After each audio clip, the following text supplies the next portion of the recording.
Bonjour Emmanuel. Bonjour Emmanuel. Oui, merci de vouloir bien répondre à ce petit interview. Pourriez-vous nous parler un petit peu de votre dévotion aux âmes du purgatoire? Bien, cette dévotion est, comme d'autres dévotions, est arrivée un petit peu à l'improviste et sans que je m'y attende.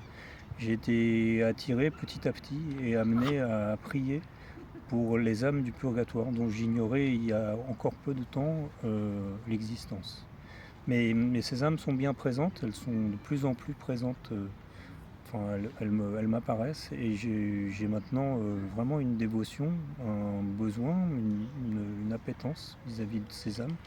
Et ben, j'ai développé vraiment un moyen de prier pour elles. Je prie très souvent le chapelet et je prie à divers moments de la journée et puis de manière différente. Et ce qui est intéressant, ce qu'on voit beaucoup dans la littérature, et j'ai pu le constater aussi de ma propre expérience, c'est qu'en retour, ces âmes sont très influentes. C'est-à-dire qu'on prie pour elles, mais elles agissent pour nous, elles nous rendent beaucoup de services, des services très concrets. Et vous pourriez nous donner un petit exemple, par exemple? Oui, alors il y a plusieurs exemples qui sont plus ou moins diffus, mais il y a un exemple qui est quand même dans mon expérience, qui est plus net que les autres. Alors c'est celui-là dont je vais vous parler. Eh bien, donc en fait, ça s'est passé, je me souviens encore de la date, puisque c'est une date qui a du sens pour moi. C'est à la conversion de Saint Paul, la fête de la conversion de Saint Paul. C'était donc un 25 janvier de l'année dernière. Eh bien, j'allais me rendre au centre Saint-Paul, justement, prier en soirée. Et je sortais d'une séance d'adoration à l'église Saint-Laurent à Paris, qui se trouve pas très loin de la gare de l'Est. Alors, donc j'allais pour me rendre au métro et je marchais d'un pas quand même assez rapide et j'ai été interrompu. Enfin, quelqu'un m'a pris au passage et m'a demandé de m'arrêter. C'était un monsieur qui faisait la mendicité, un monsieur je dirais d'une cinquantaine d'années.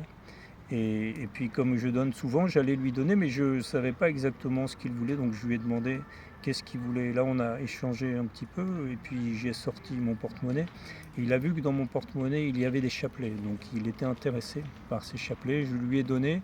On n'a pas eu beaucoup d'autres échanges, mais quand même, un mot est sorti de sa bouche, un mot qui m'a vraiment surpris. Et parce que je ne m'attendais absolument pas à le trouver là, il articulait faiblement, mais il a sorti le mot âme du purgatoire, ou purgatoire tout court. Alors je n'ai pas bien compris, mais je lui ai continué, et puis comme j'étais pressé, lui aussi visiblement, on est descendu les marches du métro, et puis moi je m'apprêtais à sortir, enfin à prendre la correspondance, et lui il s'en allait en marchant un peu, en regardant par terre. Et j'ai quand même voulu lui demander son prénom parce que enfin, cette histoire, quand même, je sais pas, j'étais appelé quelque part, hein, ça me paraissait un peu bizarre. Et donc je lui ai demandé son prénom, mais il ne m'a pas répondu son prénom, il a baissé la tête et là il m'a dit de manière plus intelligible, vraiment une phrase que j'ai reconnue, que je garde en mémoire, dans le cœur. Il m'a dit tirez-moi du purgatoire. Donc vraiment, c'était quelqu'un qui voulait que je le sorte du purgatoire, il me l'a dit comme ça. Donc pour moi, cette personne était une âme du purgatoire. Je ne saurais pas exactement les circonstances, mais et puis je ne l'ai plus jamais revu. Alors après, bien sûr, quand il arrive des choses comme ça, on essaye de comprendre ce qui s'est passé, on essaye de faire des rapprochements. Mais finalement, le plus fort rapprochement qu'on a, c'est ce qu'on a dans le cœur. Et moi, j'avais dans le cœur à ce moment-là que c'était une personne de ma famille, probablement mon grand-père, sans aucune certitude. Mais en tout cas, je pense aussi que c'était un message de Dieu qui s'est manifesté ce jour-là pour m'inciter à continuer cette démarche de la prière pour les âmes. Merci Emmanuel.